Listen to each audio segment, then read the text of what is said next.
Welcome to today's Q2 earnings results hosted by Rivian. At this time, all participants are in a listen-only mode. After the speaker's presentation, we will conduct a question and answer session. I'll now turn the call over to Derek Mulvey, Vice President of Finance. Good afternoon, and thank you for joining us for Rivian's second quarter 2025 earnings call. Today, I am joined by RJ Scaringe, our CEO and founder, Claire McDonough, our Chief Financial Officer, and Javier Varela, our Chief Operations Officer. Before we begin, matters discussed in this call, including comments and responses to questions, reflect management's views as of today. We will also be making statements related to our business, operations, and financial performance that may be considered forward-looking statements under federal securities law. Such statements involve risks and uncertainties that could cause actual results to differ materially. These risks and uncertainties are described in our SEC filings and the shareholder letter we filed with the SEC. During this call, we will discuss both GAAP and non-GAAP financial measures. A reconciliation of historical non-GAAP to GAAP financial measures is provided in our shareholder letter. Just before the earnings call, we published and filed our shareholder letter, which includes an overview of our progress over the recent months. I encourage you to read it for additional details around some of the items we will cover in today's call. With that, I'll turn the call over to RJ, who will begin with a few opening remarks. Thanks, Derek. Hello, everyone, and thanks for joining us today. Over the past few months, we've made tremendous progress in R2 and our technology, including our autonomy platform. As we move closer to the start of production, our confidence in R2 and future variants underscores our long-term vision for scaling our business. We believe the technology and products we're developing will position Rivian as a market share leader. Our long-term view on electrification and the opportunity in front of us remains the same. However, there have been changes in the external operating environment that affect the nature of this transition. While we believe deeply in the long-term value drivers of our business, the policy environment continues to be complex and rapidly evolving. Changes to EV tax credits, regulatory credits, trade regulation, and tariffs are expected to have an impact on the results and the cash flow of our business. We remain focused on developing world-class technology and efficiently scaling our manufacturing capacity in the United States in light of these policy changes. As we look ahead, Rivian shares the administration's excitement in advancing technology development and manufacturing capacity within the United States. With all that said, having spent a lot of time driving R2, I'm more bullish on this vehicle than any product we've developed. I believe the product market fit is incredible. The packaging, the technology, and overall value proposition set R2 up for meaningful share. R2 is a core focus for our team and a critical step to achieving our objective of delivering millions of vehicles per year. We are currently in the midst of our design validation builds, where we're building R2 vehicles on our pilot line. These vehicle builds enable us to validate the performance and capabilities of the full vehicle, along with working with our suppliers on their ramp. Importantly, the quality of the build and associated software stability is incredibly high. We strategically invested in early development assets and mule vehicles, which allowed us to advance development and supplier validation much earlier in the timeline as compared to R1. We performed a variety of crash tests and component-level tests, as well as on-road testing with strong results. In preparation for our manufacturing validation builds later this year, we've completed the construction of our new 1.1 million square foot building in Normal, Illinois, which will house R2's general assembly and body shop. Our team is focused on installing and validating the equipment to support the manufacturing validation builds. In parallel to the progress we're making on R2, we continue to make improvements in AI and autonomy. We see autonomy as becoming increasingly important in a customer's purchase decision. By later this decade, we believe ultimately every new vehicle will need advanced levels of autonomy to be successful. Because of this, the development of our Rivian autonomy platform has been one of our most substantial and important focus areas. Our platform uses the high-quality data coming from our best-in-class onboard sensor set to drive our data flywheel for training our Rivian large driving model. We've already seen positive feedback from customers on some of the growing autonomous capabilities. We launched Enhanced Highway Assist earlier this year and are seeing meaningful uptake in the usage of our autonomy platform. With our high-quality sensor set and a large amount of data collected from our vehicles every day, we believe we have the right ingredients to quickly establish leadership in the space. We plan to host our Autonomy and AI Day in December and look forward to sharing the progress we've been making. While we approach some exciting releases across R2 and our autonomy platform, last month we also launched the R1 quad motor, and the feedback has been incredible. We believe the quad elevates our R1 platform, which is already one of the best-selling vehicles in its class. The customers, journalists, and influencers have had a chance to drive the new quad are seeing the unique combination of on- and off-road performance, advancements made with our Rivian Autonomy platform, and software features that allow you to customize dynamics with our RAD tuner. With the progress demonstrated this quarter, I can't wait for our Autonomy and AI Day, the launch of R2, and the realizing of our long-term scale potential with our midsize platform. I want to thank our employees, customers, partners, suppliers, communities, and shareholders for their support. With that, I will pass the call over to Claire. Thanks, RJ. I want to echo our excitement for the upcoming launch of R2 and our autonomy and AI advancements. It is great to see our vertically integrated technologies go into our design validation builds for R2. This is a key driver of the structural cost advantages we expect to achieve on R2 while also delivering fantastic performance and utility. During the second quarter, we produced 5,979 and delivered 10,661 vehicles from our manufacturing facility, which was the primary driver of the $927 million of automotive revenue. We saw a significant decrease in production volume compared to the first quarter as a result of a variety of supply chain related complexities, partially driven by shifts in trade policy. We believe we now have visibility into these components for the remainder of the year. Automotive gross profit in the second quarter was negatively impacted by lower production volumes, which resulted in approximately $137 million of fixed cost included in cost of revenues as compared to more normalized volumes. Automotive gross profit losses were $335 million. Our software and services segment reported another strong quarter with $376 million of revenue and $129 million of gross profit. About half of the revenue within software and services was a result of the software and electrical hardware joint venture we created with Volkswagen Group. We also experienced strong growth and gross profit contribution from remarketing, service, accessories, and charging. Our consolidated revenue was $1.3 billion and gross profit losses were $206 million. Included in this was $185 million of depreciation and $37 million of stock-based compensation expense. Adjusted EBITDA losses for the quarter were $667 million. We saw a slight increase in overall operating expenses in the second quarter as compared to the first quarter, driven by the ongoing investments we're making to develop R2 and our key technologies, as well as the continued growth of our sales and service infrastructure and organization. We expect to see increasing operating expenses in the second half of the year as we advance R2 towards production and continue the build-out of our sales and service infrastructure to support R2's volumes. During the second quarter, we also strengthened our balance sheet. On June 30th, we received a $1 billion equity investment from Volkswagen Group at an effective price per share of $19.42, which represents a 33% premium to the $14.56 30 trading day volume weighted average stock price. During the second quarter, we also refinanced our senior secured notes due October 2026 by issuing $1.25 billion of green secured notes at a rate of 10%, maturing January 2031.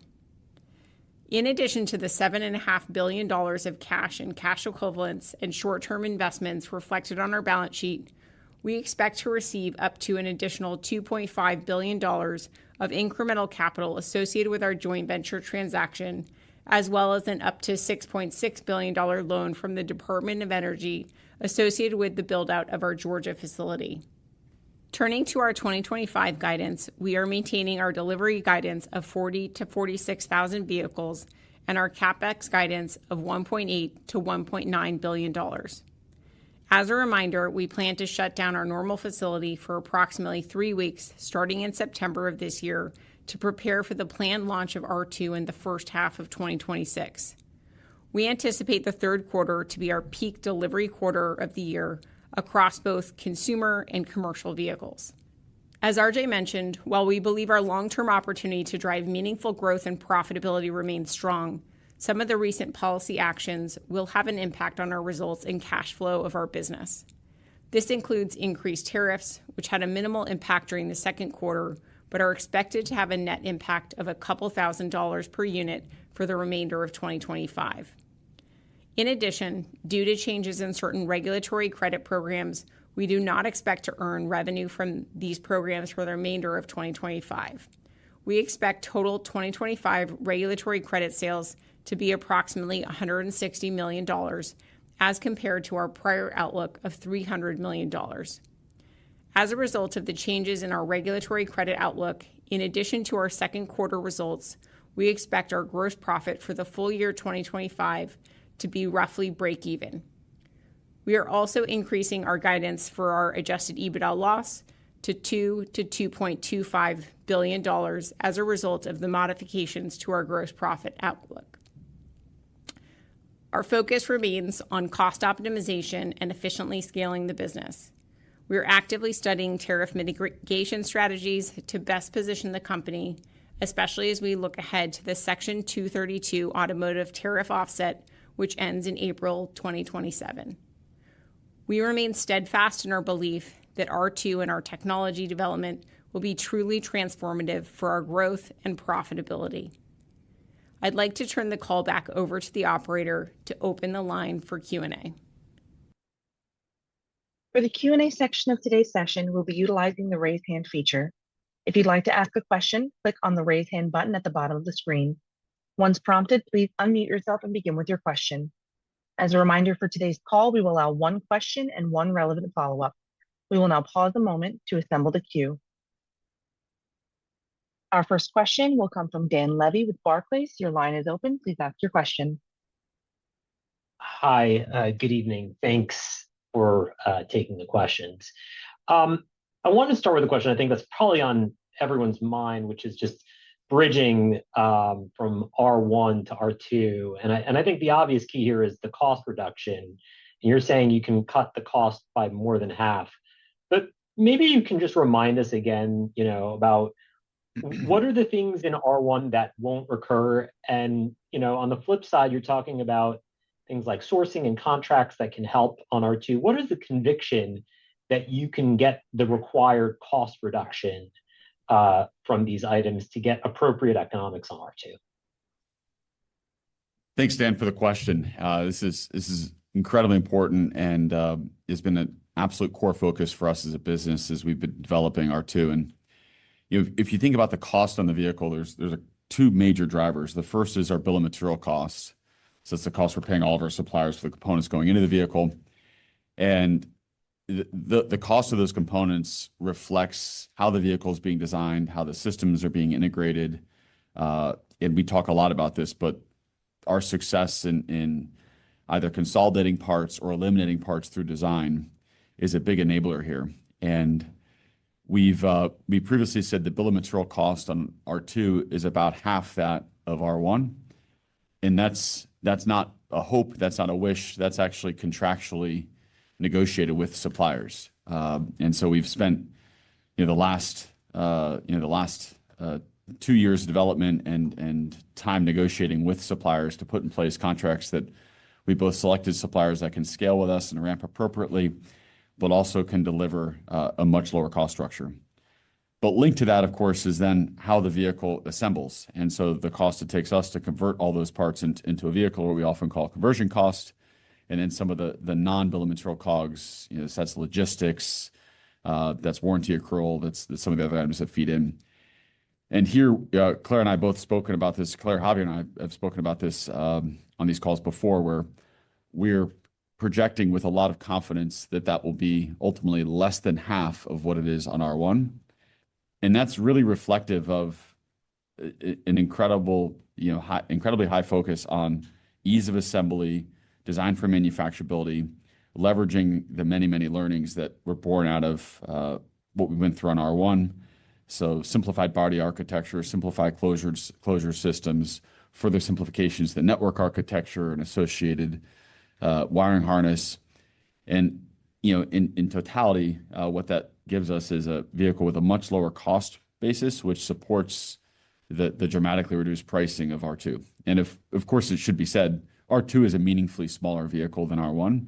It does deliver on the brand promise of Rivian, but we've been very thoughtful on some of the content decisions we've made, where it's not as extreme in terms of performance or capability as what you see in R1.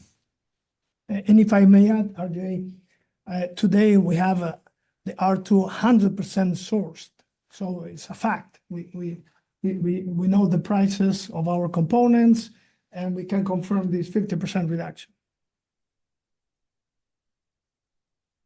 Okay, great. Thank you. As a follow-up, I think related, a year ago at your Investor Day, you outlined a path to EBITDA break-even in 2027. We've obviously seen a number of changes since then with lower regulatory credit environment, as you're talking about, tariffs, the loss of the EV tax credit.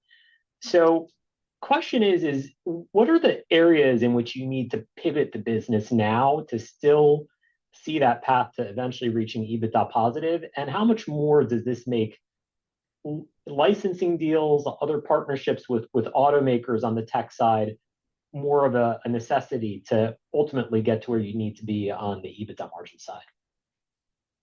Thanks, Dan. As you know, our objective is to drive to positive EBITDA as a result of the full year R2 production and strong software and services performance that are anticipated as we look ahead to 2027. And so as you look at the relative contributing factors there, while there certainly have been meaningful headwinds as we look at some of the policy implications that are in play today relative to the conversation that we had about a year ago as part of our Investor Day, we're working across a number of cost efficiency initiatives in the business to drive and scale the business as efficiently as possible.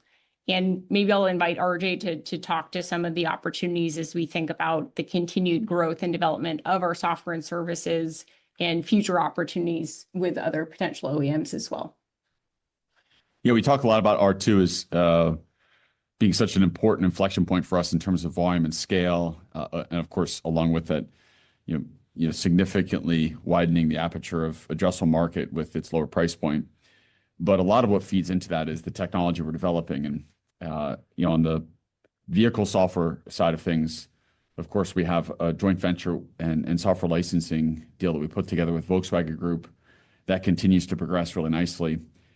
And to be able to deploy our software stack and associated topology of ECUs across such a wide range of vehicles in terms of price point, configuration, and market with Volkswagen Group really serves as an outstanding demonstration and really existence proof that we as a company are able to do that into a complex, large existing business. And so certainly we do believe there's opportunities above and beyond the relationship with Volkswagen Group for further licensing of our software and technology. And then beyond that, we also see opportunities emerging with a lot of the work that we're doing in our autonomy stack. And we're investing very heavily into that. As I said in my opening statement, this is an area of the business that we're very excited about. Customers are going to start to see the fruit of a lot of this hard work that's gone in terms of building a robust data flywheel. We put onto our Gen 2 R1 vehicles a world-class sensor set. We have more megapixels of cameras than any other vehicle on the road in North America. We couple that with an outstanding imaging radar, and that's feeding a really powerful data training flywheel that's going to start to really demonstrate significant capabilities in terms of higher levels of autonomy.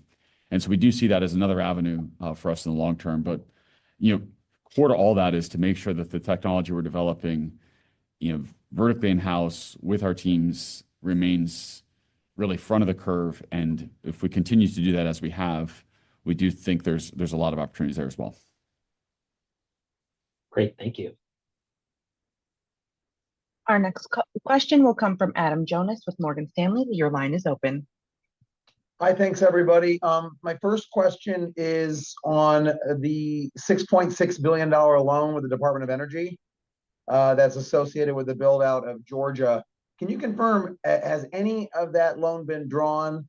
And is there a scenario where you would decide not to draw on that loan? Because from the readings of the shareholder letter, I don't see much of an update on CapEx going into that into the build out at this point, but just maybe kind of where are we on that? And what's your thinking on that loan? And then I have a follow-up.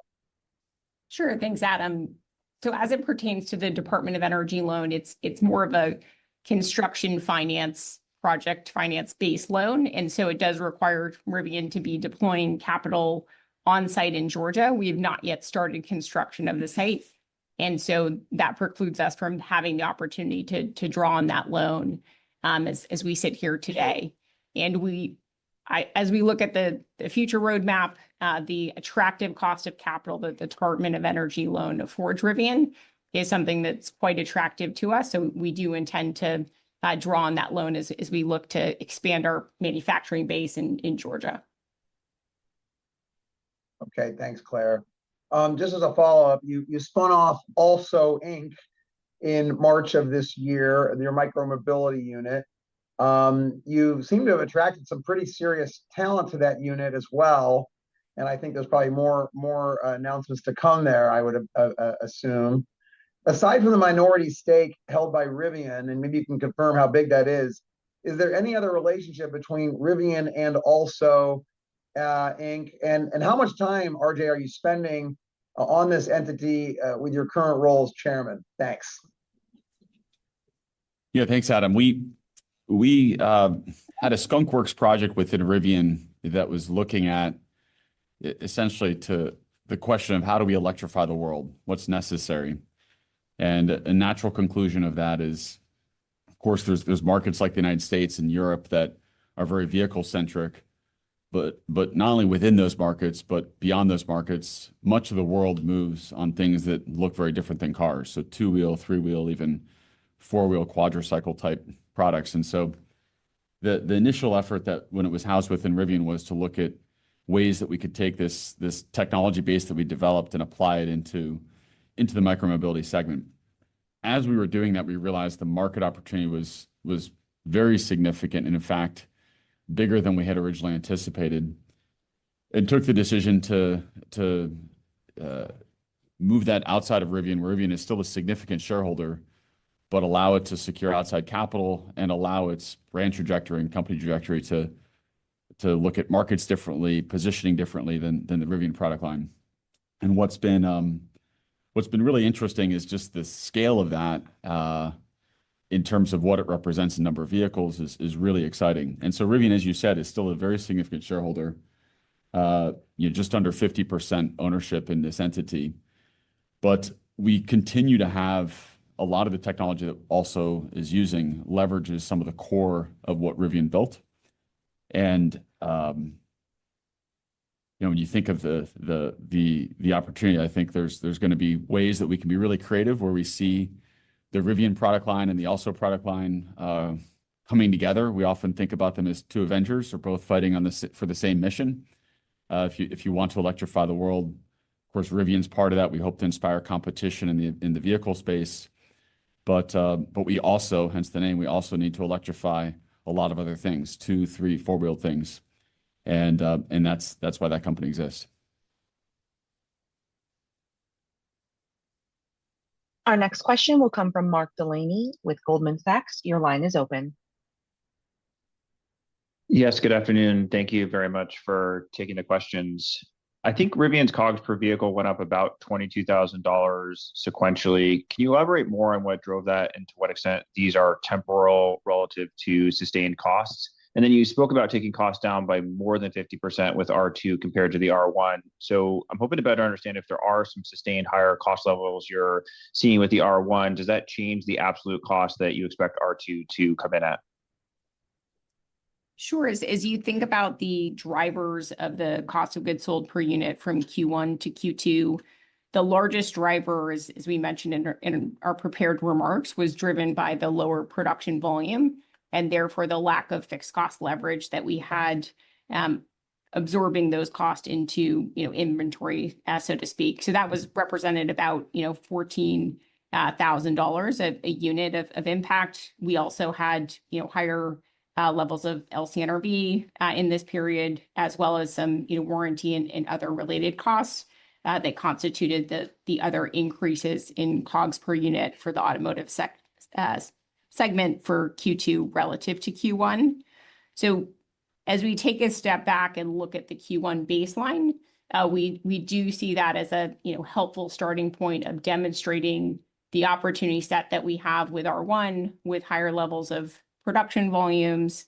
However, that Q1 COGS per unit doesn't include the impact from tariff-related costs, which we mentioned are roughly about a couple $1,000s a unit that we'll begin to see more so in the second half of this year as well.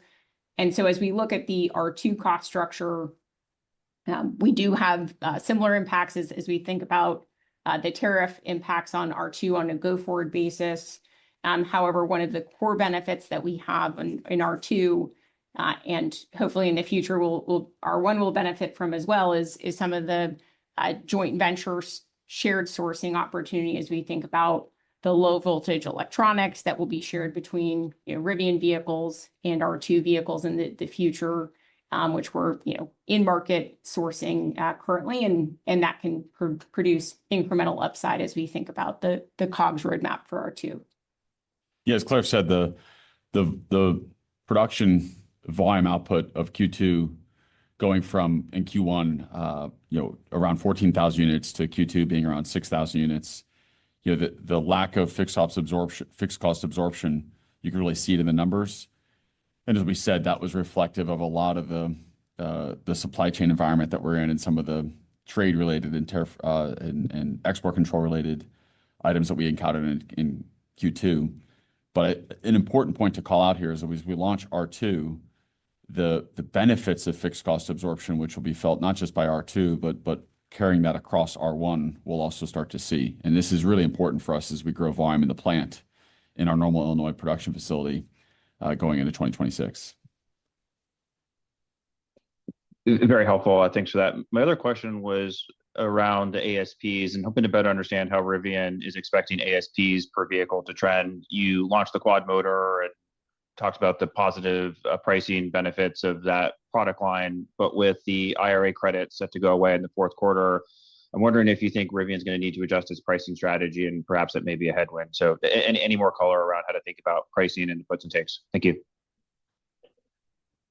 Yeah, we're tracking really closely how R1's doing in the market, and it's important to call out it continues to be a market share leader in the segments it operates. It's really a core leader. So if you look at electric vehicle SUVs sold over $70,000, it's across the United States, it's the market share leader by a significant degree. And uniquely, if you look at California and now the state of Washington for the premium segment, EV or non-EV, premium segment SUVs, so SUVs over $70,000, it's the market share leader. And so we continue to see that, in light of some very aggressive incentives from some of the vehicles that might be cross-shopped with a Rivian. And so as we look at the remainder of this quarter, Q3, we do think Q3 will be our strongest quarter of the year. But we also think that some of the irregular incentives and some of the things we're seeing in terms of the marketplace will subside. And the market, as a result, will continue to see, with market share leadership on R1, we'll continue to see demand persist. One other item I'd just add on is we do anticipate there being higher levels of commercial van deliveries in the second half of the year relative to the first half of the year. So as you look at the overall Rivian blended ASP, you'll see the commercial vans reducing that figure, although we do anticipate there being strong ASPs on the R1 program, as RJ noted. Our next question will come from Daniel Rosca. Your line is open. Please ask your question. Hey, thanks for taking my questions. I'd like to double click a little bit on Dan's first question on the EBITDA break-even in 27, because it does seem that there are quite a few meaningful headwinds, especially in the near term, and some of the items you talked about seem like they're more long-term opportunities. So I'm just, maybe you could go back and comment a bit on 27, because, we're losing the EV credits. Loss of the IRA purchase incentive could be almost 10 to 15% of an R2 purchase price. The Volkswagen partnership if I recall correctly, doesn't have financial upside other than the disclosed amounts that are kind of baked into the guidance. And even more partnerships are highly unlikely to materialize by 27 if you really need to integrate a full kind of electrical architecture into a new car. So I'm wondering here, with those headwinds, shouldn't we expect the EBITDA break even to move into later years, given the plan we discussed last year? Thanks, Daniel. Claire and I will speak to this one. I think first and foremost, we did speak a little bit earlier in the call on this, but the R2 cost structure and the way that we've developed the vehicle provides us with a platform, a cost platform that's just materially different than where we've been on R1. And along with that, a number of factors, since we talked about this before, despite some of the headwinds, we've had a number of factors that are actually positive movements for R2. And Claire referenced this, but first and foremost is the ability to look at joint sourcing of some of the electronic components that are used in R2. And of course, some of those components will be used across the Volkswagen Group as well. We've also, as Javier noted, are now in a position where the bill of materials on R2 is sourced. It's no longer something that we hope we can achieve, but in fact, we've been able to put that together. And as we now look at continuing to grow those relationships with suppliers and thinking about 2027 beyond, the whole supply base, ourselves, everyone has been looking at ways to drive cost efficiencies into the business to address some of these major headwinds that have occurred in terms of tariffs and tariff structure. And by 2027, there's a lot of plans or offsets that are being put in place by us, by our suppliers, to address those specific headwinds. As you called out, the EV credits environment, which for us was a meaningful source of revenue, where we would sell our excess credits to other manufacturers. That being reduced is a short-term reduction in positive cash. But on the flip side, we also now have an environment which we believe we'll start to see in 2027, where a lot of the manufacturers who are choosing to earn their own credits by incentivizing sale of electric vehicles, they'll be less incentivized. So I've said this many times, but the long-term level of competition in the EV space is going to be inherently lower. There's less incentives for incumbent manufacturers to make the commitment or the transition to electrification. And when we look at all those things together, there's of course some puts and some takes, but we still believe achieving the 2027 positive EBITDA is the target we need to be driving towards. Is what Claire talked to. We're pushing extremely hard to get there, and recognizing that we have time to react to some of these changes. The other key driver is as we look at the broader software and services opportunity. This is an area where we do anticipate there being significant growth over the course of the next 2 years, especially as we recognize greater levels of revenue from some of the background IP consideration, which is associated with the progress occurring within the joint venture and getting Volkswagen vehicles, out on the road and into the wild, which is one of the key contributing factors as we think about the relative contribution of both the automotive business from a gross profit standpoint, which is driven by R2 and the continued scaling of the normal plant, as well as the software and services opportunity from the joint venture, coupled with the broader opportunities that we have as we continue to scale and grow the car park and achieve additional gross profit and ultimately contribution to our EBITDA target from things like our remarketing program and the sale of used Rivians,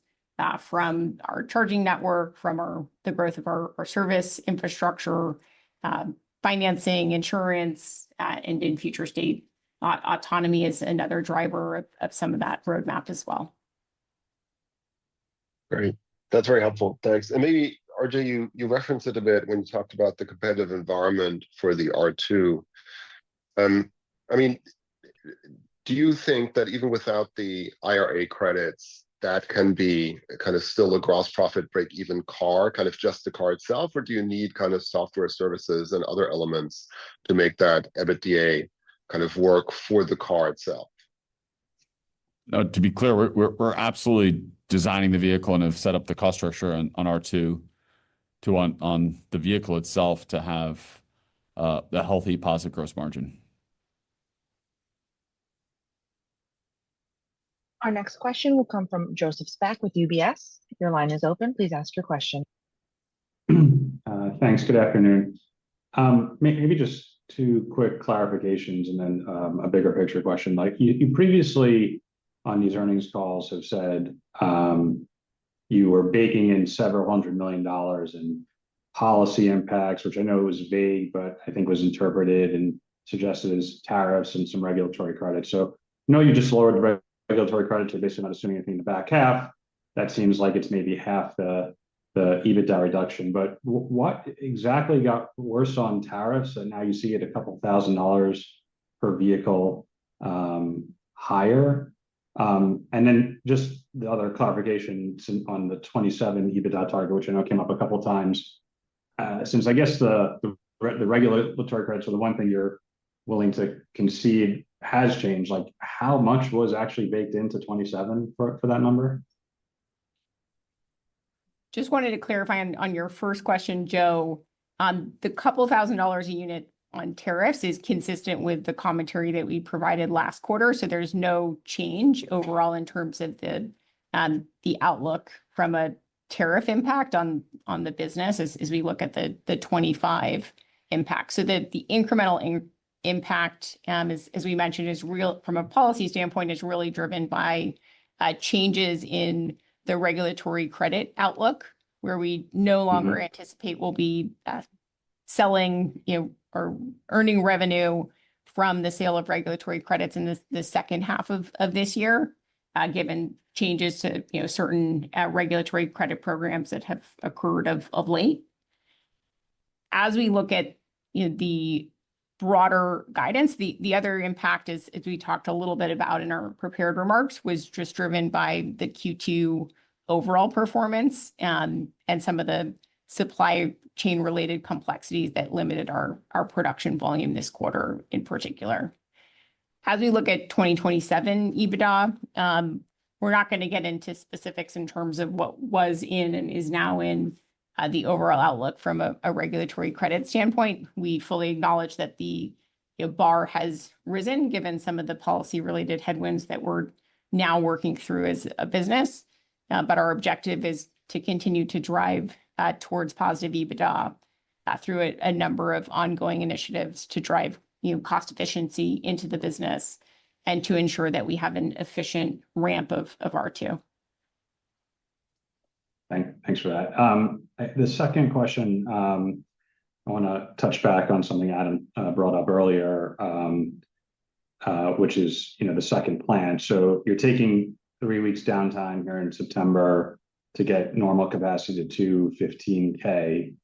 You're currently producing at, I don't know, probably below 20% of that utilization right now. So I realize it's not fair because you have much higher volume hubs for the R2, but I guess at what level of utilization do we need to see it normal before you really start thinking about commissioning Georgia? It's Joe, it's a great question. We think about the normal facility. We've talked about this a lot in the past. It's ultimately going to be producing R1, R2, and our commercial van. And as we look at some of the variants on the R2 and R2 platform, what that does with bringing on the Georgia facility is it not only expands capacity, but allows us to build some of these additional variants and further grow both the addressable market and importantly, fill in where we see some real volume opportunities. But with regards to Georgia, we are building that across 2 phases, and we're going to be starting construction on the Georgia facility. In terms of the building, of course, a lot of work has happened on the site and preparing the site, in close partnership and in conjunction with the state of Georgia. But we're starting going vertical on buildings in the early part of 2026.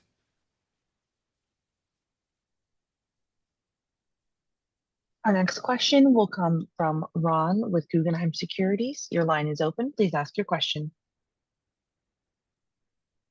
Yeah, good afternoon, and thank you for taking my questions.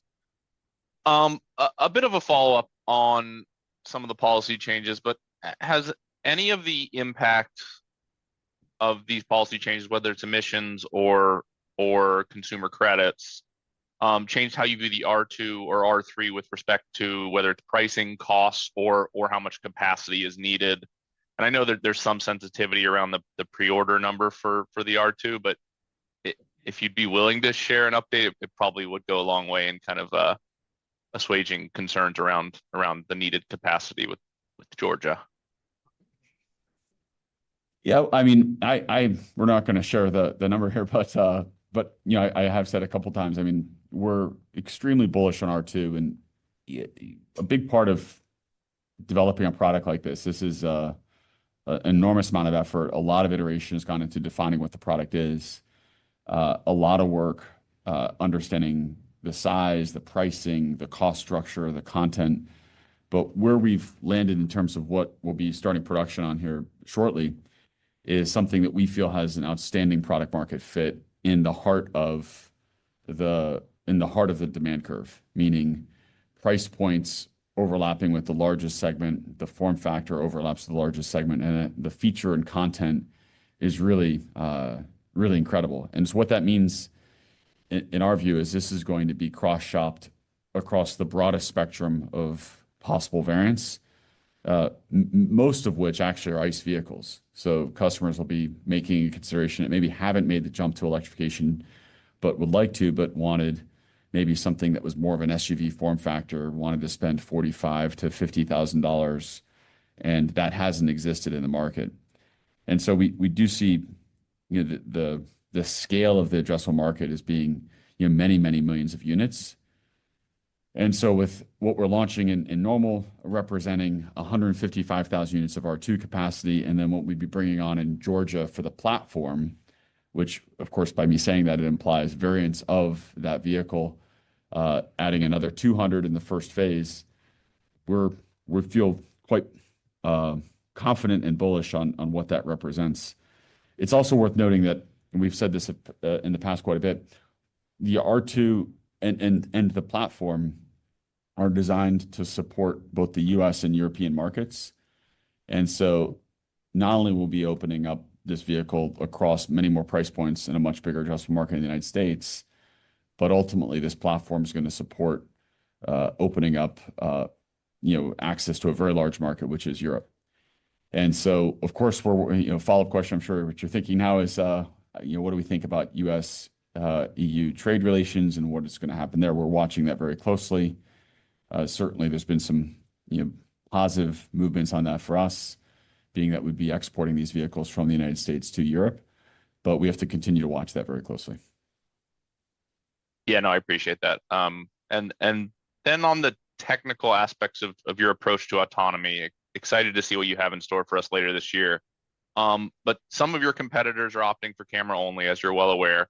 Some are opting for more hardware-heavy approaches with LiDAR or even beyond that in terms of the hardware required. I guess, what gives your team confidence that your early sensor fusion approach to autonomy is the correct one? Yeah, I think it's an important question. I do think that this question of what's the sensor set topology gets more attention than it really should.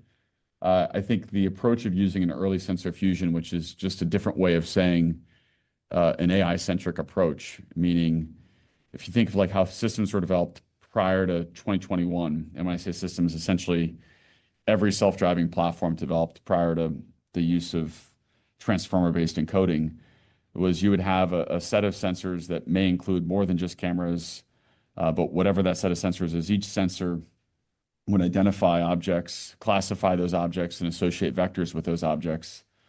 And all those identified objects and their associated vectors would then be passed to a planner, and you'd make a whole series of rules-based decisions around what the vehicle should do and decisioning around which sensor set to actually follow or trust. In that late fusion process, you know, had some of the challenges I think you're alluding to of having, you know, to decide around what's your primary sensor path and what are the risks and associated challenges with using some of the other sensors. as you move to something that's much more AI centric, you have to think of it very differently. Think of it as you have an enhanced view of the world, an enhanced view of reality as early as possible. So raw feeds going directly into inference. You can create a better understanding of the situation and the circumstance. And the neural net, the large model that we build around this, then drives ultimately how the vehicle performs. And we do that through the use of a very large data flywheel with our deployed fleet, providing triggered data back into our back to us, which we then use to train to build this large parameter model that ultimately determines how the vehicle behaves in these situations. And so I think ultimately that this debate around which sensors are used, I think often it's maybe based on cost structures that are no longer in existence. LiDARs, radars, these things are not as expensive as they once were.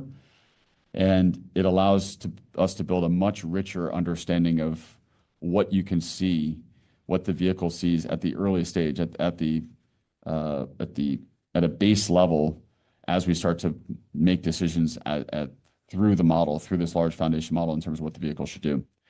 And I often draw the analogy to say what's helpful here is it's accretive, meaning if the sensors get better, you don't throw away the model as we once did. The model has a more precise understanding of the world. And the best example is, imagine you learned how to drive without glasses and you had poor vision, and then suddenly I handed you a pair of glasses. It wouldn't be as if everything you knew up until that point was obsolete. In fact, you would just have a more accurate view of the world and be able to make better decisions through your neural net, through your brain, which has processed how the world behaves and drives.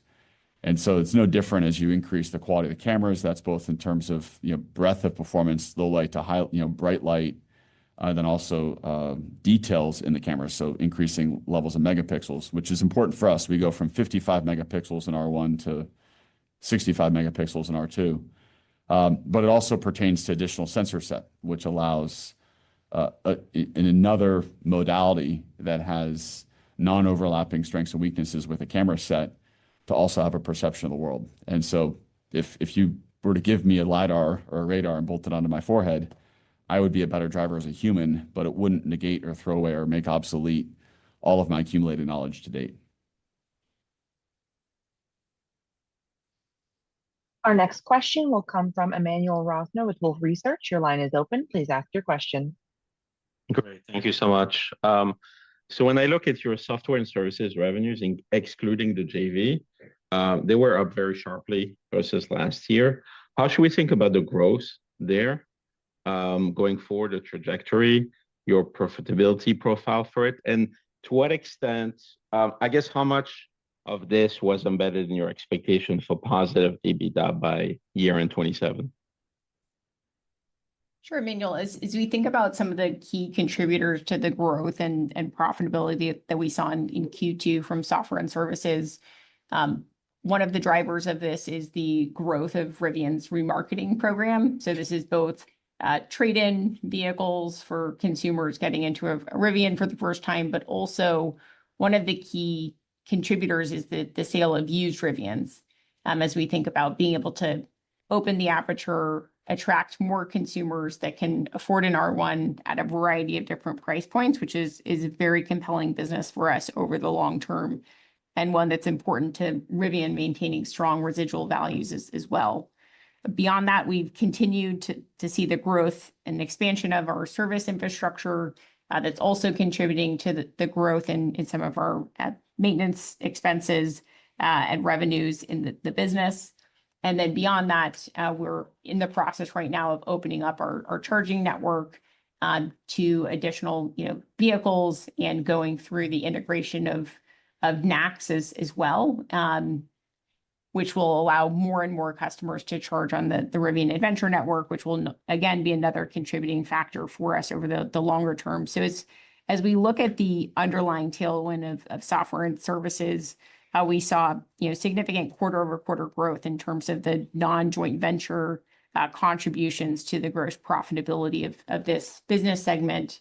And as I mentioned, as we look ahead to 2027, we'll see the joint venture contributing more significantly given increases in background IP related revenue streams, the growth of the JV, as well as that they continue to hire and grow to expand the team and organization, as well as the ongoing growth of many of these key internal services that will be servicing a larger car park as a whole.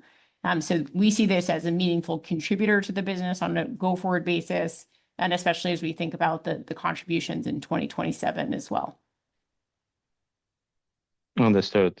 And then coming back to the earlier question of the R2 economics. So RJ, you were mentioning how the BOM would be about half of R1, but then there's also operational and manufacturing efficiency. How should we think about the gross break-even point for that vehicle? You're putting in 155,000 units of capacity into Normal.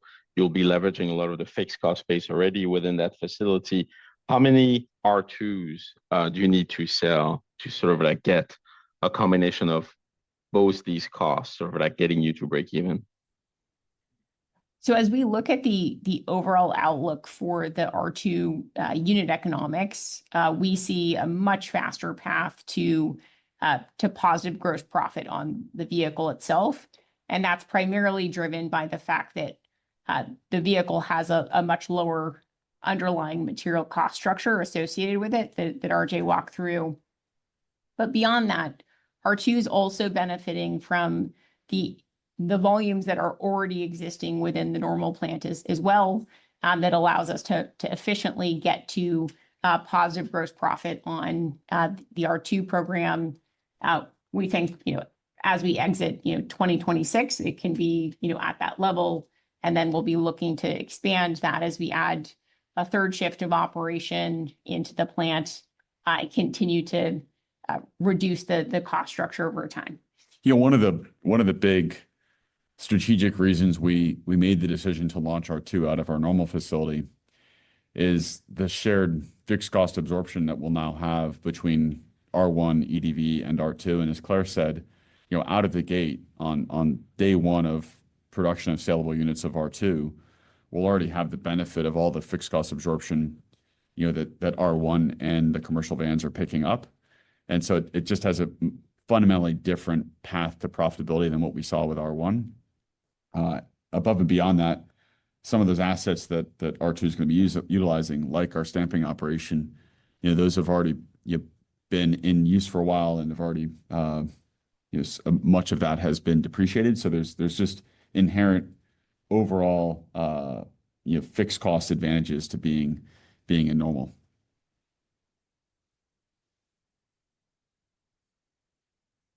Our next question will come from Andre Shepard with Cantor Fitzgerald. Your line is open. Please ask your question.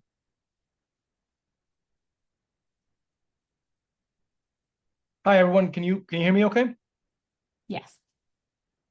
Wonderful. Well, thank you so much for taking our questions. Good afternoon, and congratulations on the quarter. By the way, I think this is our first time making it to the Q&A, so bucket list for us. I think a lot of our questions have been asked, but RJ was hoping to come back to ASPs. Just given the macro environment, tariffs, removal of tax credit, do you expect any changes to ASPs, particularly of the R2 line? Should we be still targeting around 45,000, 50,000? Any color there would be helpful. Thanks. Yeah, so as we look at ASPs through the course of this year and then into R2, Claire referenced this before, but on a consolidated basis for the whole business in the second half of the year, we are going to be selling more vans. So that will have the effect, on a full consolidated basis of pulling our average selling price down for the whole business. But it's important to pull that apart. So the R1, we've now launched our quad. The demand on that has been strong. We also have our tri-motor. Demand on that has been very strong, particularly as a percentage or take rate, if you will, across the whole fleet. And so we do see positive movement on ASP for R1 through the end of the year, which is really encouraging. And translating that into what we see with R2 has a range of different variants. And so we often talk about the entry price or the starting price being at 45, but there's a middle spec variant, there's a top spec variant, there's what we'll be launching with, which will be a more premium version of the vehicle. And so a big question for us, and a big target for us, I should say, is to be making sure we're designing those configurations of those packages in ways that make them highly desirable, but help us to maintain a healthy ASP that of course is supportive of greater margin levels and is reflective of what customers are looking for. And so that's something we're looking at very closely. It's mix, the combination of variant mix that we'll ultimately end up with is going to depend a lot on the specific situations that we'll see, as we're producing that vehicle. So in 2026 and 2027. But as it stands today, if we were to use R1 as a reference point, we see a positive mix shift in the second half of this year relative to the first half of this year. Got it. That's super helpful. I really appreciate all that color. Maybe just as a quick follow-up, I know we touched on autonomy and the different technologies and use cases. I'm just wondering if you can maybe give us your vision in terms of kind of the initial ramp up of that developing, any granularity that you might be able to provide. And then also, here's a question. Are you considering autonomy for the EDVs potentially? Just curious if you're considering maybe commercial self-driving as well. Thank you. Andres, this is by a significant degree one of our biggest focus areas. And I alluded to this and talked to this before, but just to be very explicit, the approach that we're utilizing on autonomy represents a significant shift, a significant step. You often hear it called like AV 2.0 relative to what was done prior to like 2021, 2022. And so what we launched with on R1 with our Gen 1 vehicle is a completely different topology, different sensor set, different compute stack, completely different software architecture to what we now have on our Gen 2. And so what we designed our Gen 2 vehicle with was a much higher level of compute. So it's inference on vehicle, much more capable cameras. We brought all that perception stack, the camera set in-house. Of course, we designed the compute platform to support that really rich camera set that I talked about earlier. In the case of R1, that's 55 megapixels of cameras with outstanding breadth of performance. And really the goal of that, which launched a little more than a year ago now with the Gen 2 vehicles, was to create a data platform to train a very capable model. And that very capable model, of course, gets better as the fleet size grows. And when we say train, I want to be specific here. It's not just having vehicles with lots of sensors and a lot of inference on board. The way that we trigger what data gets sent back to us. So what are the triggering events? Of course, it's when the vehicle encounters an issue, when it disengages from its autonomous driving mode. But importantly, when you're not in autonomous driving mode, what's triggered? What are we doing to find interesting situations that fill in and add robustness to this large model we're building? And so we've really spent a lot of time defining a whole array of different triggering events that allows us to pull data off of our deployed fleet, use it to build robustness into the model, and then redeploy that model in a distilled version back out to the vehicles. And that's what customers are starting to see in terms of improved feature set. And we are deeply of the belief that this approach of an AI-centric approach, what you may often hear called like an end-to-end approach where you're training based upon the behaviors of the vehicles, is the approach that's going to win. But it does require you to control the perception stack. It requires you to have a very robust data triggering architecture. It requires a very robust data movement architecture, meaning your vehicles are ideally connected to Wi-Fi, which allows much lower cost movement of lots of data. And so the incentive structures we've put in place around having customers on Connect Plus and having them Wi-Fi connected helps drive that. But that feeds our offline training that's occurring on, of course, on lots and lots of GPUs, which then continues to get better and better. And so that set of ingredients, we think very few manufacturers have. We're investing tremendously into it. And what we'll start to see in terms of customer-facing features is, first and foremost, we'll see the vehicles be able to operate under a much wider range of roads. So today we limit our feature to a highway feature. In the not too distant future, we'll go map free. And what we say that, but what we really mean is it can operate essentially anywhere. And we've already gone hands-free in certain conditions on highways. We'll broaden that to be more conditions, so eyes on, hands off. And of course, the next step as we look into 2026 is identifying specific areas where you'll go hands off, eyes off. And so where you'll truly get your time back, where you can be looking away from the road, not an active participant anyway in the operation of the vehicle.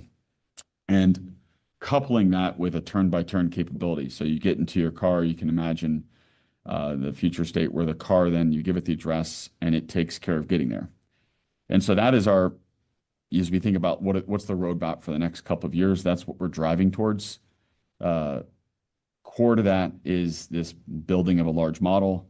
Of course, that model has applications beyond just R1, R2, and beyond, as you referenced. There's applications in the commercial space and with our commercial vans. And so we're very, very excited about what this represents in terms of the business opportunity it creates, but also the customer experience it forms. Our last question will come from George Gianarikas with Canaccord Genuity. Your line is open. Please ask your question. Hi, everyone. Thank you for taking my questions. You sort of alluded to this in a previous answer, but I'm curious with the impressive specs of the R2 and the compelling price, you are admittedly launching it into a challenging market for EVs. Can you just sort of illuminate us as to maybe broad marketing strategies or anything you plan to do to boost the market appeal of the product? Thank you. One of the most important things we've talked about since way before we even launched R1 is that it's really important for us as a company, if we're committed to our mission of driving an increase in electrification, is that we attract non-EV customers. And we now have the benefit of seeing how that's played out with R1, where a meaningful majority of our customers are moving out of an ICE vehicle and into their R1 as their first time EV experience. And what enabled that is that the product and the attributes that the product delivers on are unique relative not just to EVs, but are unique and exciting relative to all other options. And I referenced this earlier in the call, but the R1S is the best-selling premium SUV in California and the state of Washington. I didn't say the best-selling premium electric SUV, just the best-selling premium SUV. And so it's attracting all different types of buyers. And so as we look at now, as I said, the heart of the demand in the United States, the average selling price of a new car in the United States is just under $50,000. The most popular vehicle configuration is a two-row SUV. The R2 is right there, right in the right price point, the right segment, the right size, and it's delivering a level of performance that's not seen by any of the alternatives you have, certainly in the ICE space there today. It's delivering a level of capability, meaning both on-road and off-road capability, that's also not seen in that price point. And it has entirely new features, like things like a front trunk or some of the dynamics of the vehicle, given the low center of gravity, that just are not seen in the SUV space. They call it the $50,000 ICE SUV space or $40,000 to $50,000 ICE SUV space. And so we do see it as a very large market, and our hope and what we're driving towards is to continue being able to draw a lot of non-EV customers into this, not simply because it's an EV, but rather because it's the best choice they have. And that's how our engineers are thinking about the product, making it the best choice, the best SUV that you can buy, between, let's call it, $45,000 to $55,000. And that's ultimately how we'll drive significant market share, both in the EV space, but also we look at it as through the lens of driving significant market share just in the mid-size SUV space. Thank you. And maybe as a brief follow-up, any news to share on commercial vehicle momentum, any additional wins or traction there? Thank you. There's been a few vehicle sightings that are different than the Amazon vehicles. But I think the most important thing here, and Claire referenced it, I said it as well. We continue to work very, very closely with Amazon. They're an outstanding partner. Of course, they're a major shareholder in Rivian as well. And we are seeing more deliveries of our vans with them through the second half of this year. The partnership continues to be very healthy, great close relationship with the users of the vehicles, the drivers of the vehicles, and the operators of the vehicles. And that continues to allow us to make improvements and tweaks to the vehicle such that, we hoped to achieve this a few years ago when we were developing the vehicle. We can now say this with confidence. It's the best platform for logistics and commercial delivery, bar none. It's an outstanding product. And so to be able to harden that product and refine it in conjunction and partnership with Amazon has been great. And, we do think as other fleets start to electrify, they'll see this as a great choice. This concludes the Q&A section of the call. I would now like to turn the call back to RJ Scaringe for closing remarks. Thanks everyone for joining us today. Hopefully you're hearing just the enormous excitement that we have for R2, the state of the program and the health of the program in terms of its cost structure, its development status, the close work that we're doing with the suppliers, as Javier both spoke to. These are fully engaged suppliers that are working with us in the development of the vehicle. You're also, if you're living in the Bay Area, Southern California, you're probably starting to see these camouflage vehicles out on the roads. It's certainly exciting, but we're really focused on getting the vehicles ready for a very smooth and very healthy launch of the product. And along with that, the focus that we have on building out our autonomy and self-driving platform, we'll see that make continued big steps forward on the R1 vehicle. And as we launch R2, with the further enhancement to our perception stack, we'll see, again, really leadership in the R2 vehicle around our self-driving platform. And so those are core efforts for us and really, we think, create an outstanding future state for us. And we are very, very bullish on R2. We're very, very bullish because of that on the outlook for the business. And we appreciate everybody's support and everybody joining this call.